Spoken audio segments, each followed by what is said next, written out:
What's going on, guys? Welcome back to another video. I know what you're thinking. Captain P, your boy Junior, have been ghost lately, and that's because I've been a lot busier than I would like to be.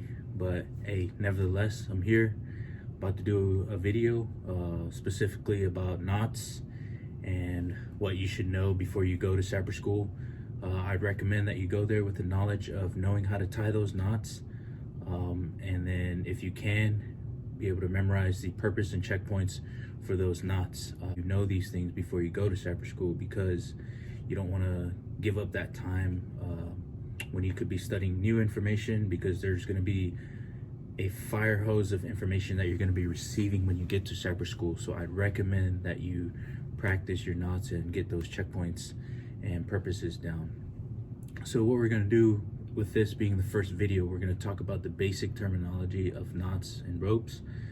I have my Sapper handbook here that I'm going to be referencing, so we'll go through that.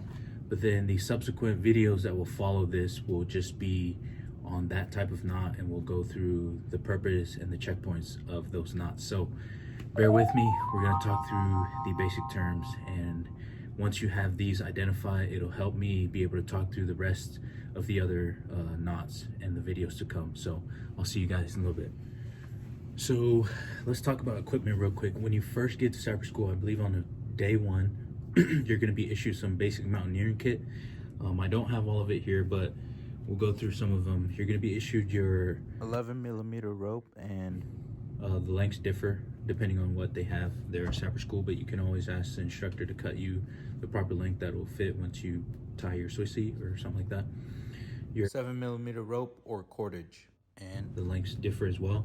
You're also going to be issued your tubular webbing. That's going to be used for the water knot. And additionally, you're going to get, I believe, a 51 kilonewton locking carabiner.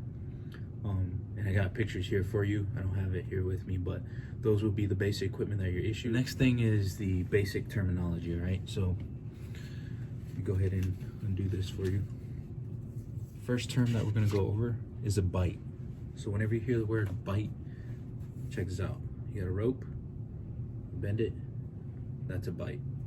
So there's a bite in the rope, right? The next one, obviously, you get 2 lays of rope, right? Boom. Now you have what? A double bite. This is a double bite. A loop. Loop is pretty simple. So this is a bite. If I turned it, boom, I created a loop. See that? That's a loop right there. Okay. All right, a turn.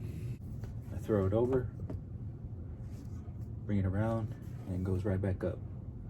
That right there is a turn, because you're going all the way around and back up. So that right there. A round turn would be me throwing it all the way back over, and now I created this right here. So you have rope that goes around, wraps all the way around, and goes right back down.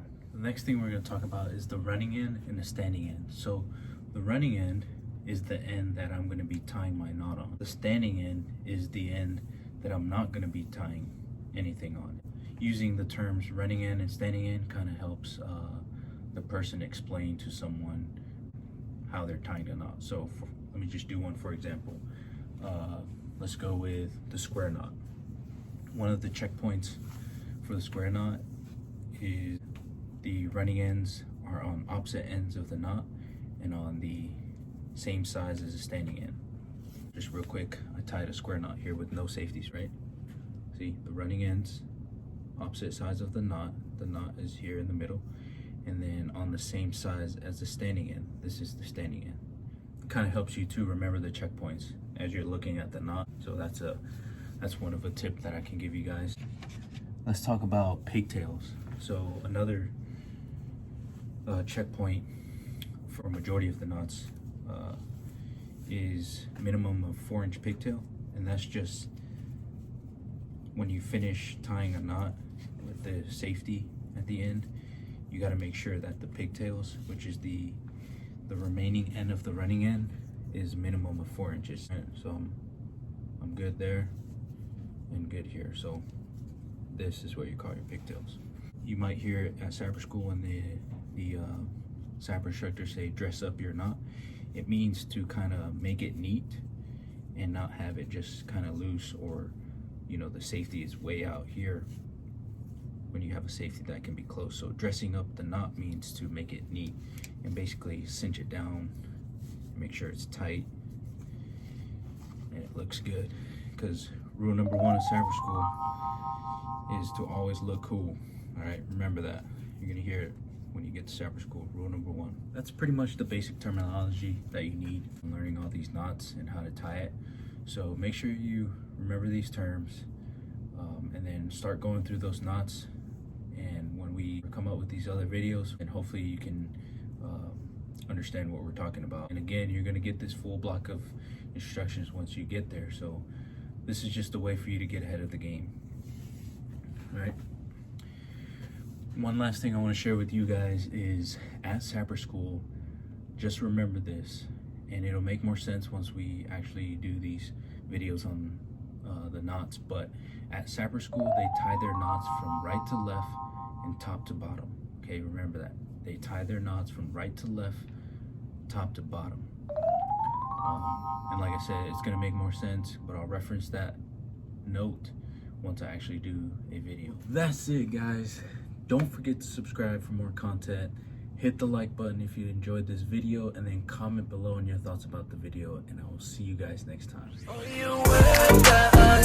Can you come over here?